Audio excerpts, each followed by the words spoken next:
the kids for the last few years, and the improvements that you say are not there. Mr. Ravitz has been in the schools, absolutely. Well, Go ahead, we move on Collins, to another issue here, just for a tad. Taxes. The mayor has asked for, and this has happened before over the last couple of years, many assorted different additions to the sin taxes, especially to liquor, cigarettes, whatever, in order to fund anti-drug programs, which hasn't really moved very far. That's so his far latest in thing, the legislation. TNT special Would you taxes. support that if you were in the legislature? The TNT. Yeah, the TNT special sin tax. I think in concept the plan is a good one, but I've been seeing and reading and talking to people such as District Attorney Morgenthau and others who have grave concerns about what will happen in terms of the overcrowded, in terms of courts and the jail spaces that we're seeing now. So I think we need to really go back to the drawing board and work out a good, solid plan.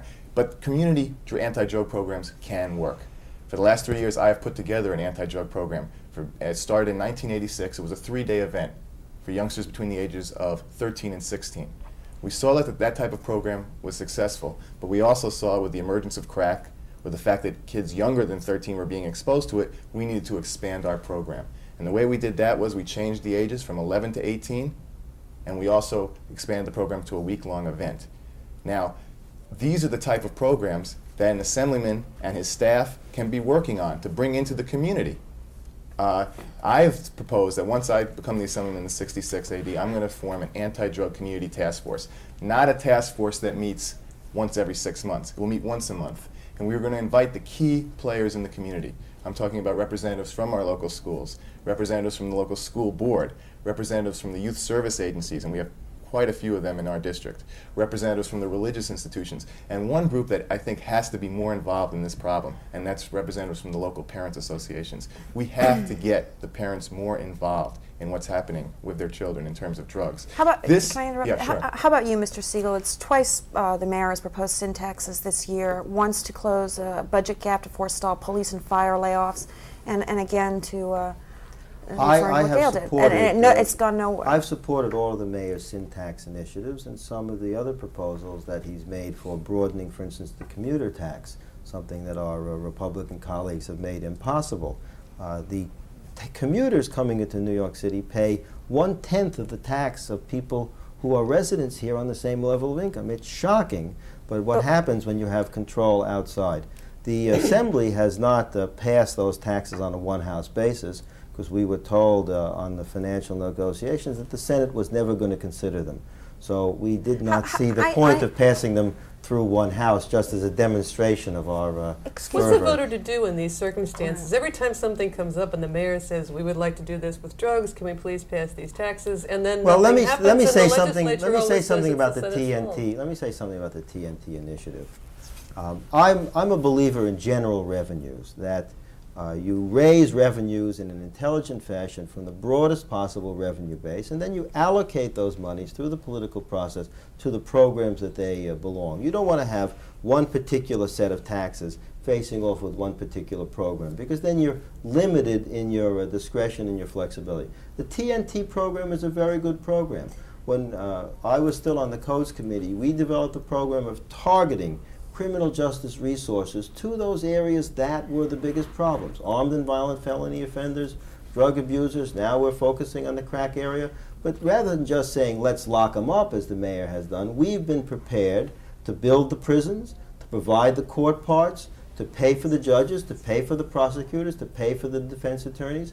It's produced startling results because we have looked at the entire picture overall, rather than just say round up more people and dump it on the rest of the system. But Marianne, I want to break you. Let me just ask a quick question, Mark. It seems that there's a common thread that's woven through everything you've said so far, and that is when you can't get things done, it's always the Republicans' fault. Isn't there an area to compromise here? Isn't that part of your job to negotiate? We have negotiated. For instance, we did have the armed and violent felony offender law. We did have the 20 special parts for major felony offenders. We have passed the expansion of penalties for possession of crack, now making it possible for the street dealer and for his scout to be arrested. We did penalize people who are selling crack near schools. We passed 1,000 laws a year, all of which are the result of compromise and negotiation.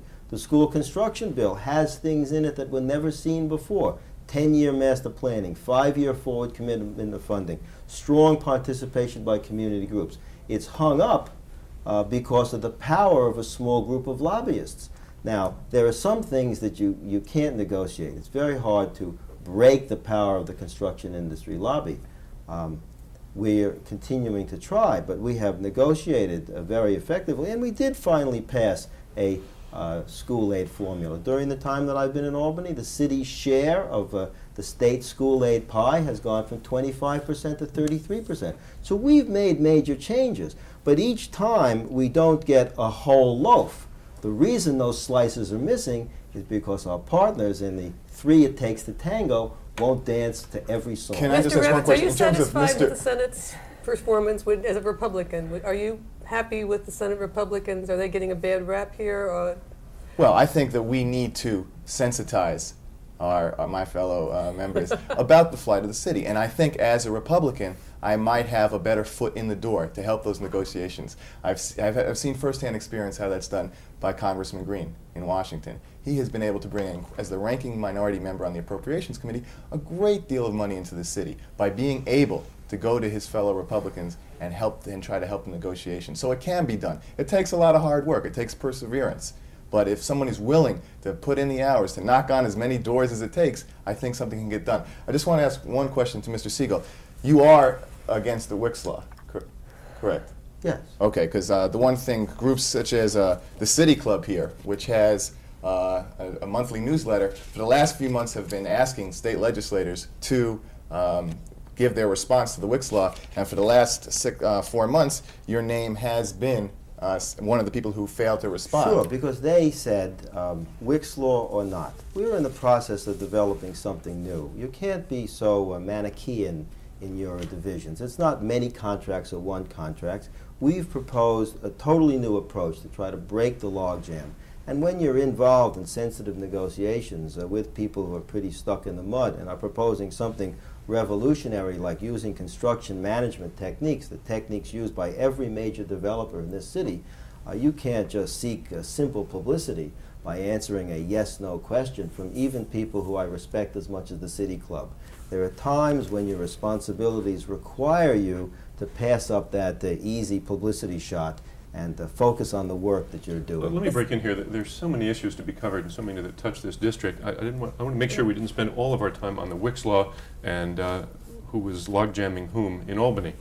I wanted to move on. Susan Mack from the League of Women I'd like to Voters. address the question of the homeless. You're both representing Manhattan. I think one of the things that most people notice, and visitors even to Manhattan, is all these homeless people in the streets of this city that's great and wonderful and rich city of the world. What do you see as the state's responsibility in this respect? Do you see it as first there's the problem of the housing of the homeless in the first place, but there's also, do you see some return to some mental institutional care for those that need it? Was that a mistake to deinstitutionalize the mental patients? A lot of the people that are on the streets have drug problems, alcohol problems. There are not enough spaces in the programs for if you could get all these people to join a program. What's the state's role? Well, I think we have to, when we talk about the homeless, we do have to break up the different groups. The first is the mentally ill, the people who can't take care of themselves and deserve our help. And what we need to do is we need to go back to the Albany, and we need to find out when the deinstitutionalization plans were developed in the 60s and 70s, and the money was supposed to be going into community programs. Community programs aren't there. Where's the money? I think this is another case of the mismanagement, waste, and ineffectiveness that we've seen in government spending. I've, for the last 3 years, have, through my work in Congressman Green's office, sat on the East Side Mental Health Advisory Group. This is one of many community groups that Mr. Siegel and his staff have failed to attend. And we have done continuing needs assessments. I'm talking about representatives from all the mental health agencies, hospitals in our district. And we have tried to develop plans. The second group, and we need to continue to do that, we need to work with Commissioner Searles on the state level and Commissioner Kellerman on the city level and continually work to find money and to find the programs. The second group of homeless that I think we need to deal with... Excuse me, before you go on, did you want to respond to that, Mr. First Siegel? of all, I'm pleased to meet someone from the East Side Area Catchment Committee who's part of the failure of the East Side to provide the local sort of community infrastructure that we had hoped would be developed when the institutionalization went forward. There are three aspects. It would have been nice if you had been part of the process, though, to lend your There are experience. three aspects to it. The mentally ill deserve community-based programs. My opponent, when the very wonderful people in the community tried to develop a community-based facility on 77th Street, he took the knee-jerk reaction and said, all the neighbors are against it, I'll be against it too. I've worked with both sides trying to bring things to a compromise, and now things have moved so far that the community board is evenly divided. My role has been trying to work people together to develop a facility that will be acceptable to the people in the neighborhood, rather than just standing with the people who are throwing eggs at it and saying no, never. Well, let me finish. With regard to people who don't have homes, which is the principal cause of homelessness, we have done two extremely creative things. First, excess revenues from Battery Park City, which has been a tremendously successful development, have been used in a very sophisticated way to borrow money today to fund a tremendous $300 million investment in housing for the homeless. And those projects are beginning to move forward. In addition, last year, when the state had an unprecedented surplus, we in the Assembly fought with our friends from the Senate and got not just roads for highways, not just money for prisons, but money for housing, low-income housing, moderate-income housing, $323 million in a trust fund. And we've protected that trust fund even through this year's deficit. So the money is in the pipeline. The projects are starting to move forward. Just yesterday on the PACB, I had the pleasure of voting to approve a project for Westchester County, $16 million to start transitional housing for the homeless. This is the second unit of the HELP program. We're seeing things like this all over the state. Mr. Ravitz, you had a response? Well, regarding the 77th Street drop-in center, Mark, I did It's no not- longer a drop-in center, Well- John. The drop-in center has been canceled, and the Referral. plans have been completely revised. Revised plans. Completely revised, But and they're please going to don't- but continue to please- be revised.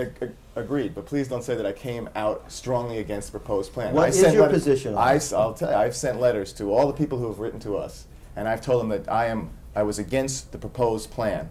I'm not against having a community program, because no one in the city, we can no longer afford to have the NIMBY outlook. Every community should take responsibility. My concerns about the proposed plans, and even still about the revised plans, are that we're talking about a residential block with 2 schools, a hospital, a major park and playground a block and a half away, and the subways system a block and a half away, with no sleeping facilities, with yet no planned transportation. So if 10 people came at 10 o'clock at night, and they wanted to get somewhere to go, there was no place to put them and no place to have them You go. talk about coming to meetings. My staff has been at every meeting between the community board, and the proponents. Have you been there? This is the hot issue. It's not going as the representative of a congressman to the area catchment committee, which is just a satellite of Manhattan State Hospital. It really accomplishes nothing in the 14 years I've been there. Have you played a role in the hottest issue in our district to try to defuse the anger and bring people together to solve the problem? I've Can I done ask this- you a question? Is there any place in your district that's not within a few blocks of a school or a playground or a church or I think mean, there are is there other, any place in well, New York I think that there are is- other areas. I can't name them off the top of my head, but I think we can explore them. But Mr. Siegel, I have to, when you're talking about involvement in a community meeting, one of the reasons why I got into this race was that, as I said, for the last 4 years, I've represented Congressman Bill Green in the 66 AD. And during those 4 years, serving as his liaison to important groups, and these groups do accomplish things, Mr. Siegel. We'll have to leave it there at accomplish things, because we're I out just of want to time. say I'm on quite behalf sorry. of Ruth But Holberg we that are- she's going to be very angry. We are out of time. Thanks to our candidates, Assemblyman Mark Allen Siegel, and his opponent, John Ravitz. Special thanks to Susan Mack and the League of Women Voters, to Gail Collins of the Daily News, and Mariana Arneberg from New York Newsday. Please join us on the next edition of NYC Votes 1988 and get to know your candidates. Remember that Election Day is Tuesday, November 8th. I'm Marty Goldenson. Sorry to cut you off so abruptly.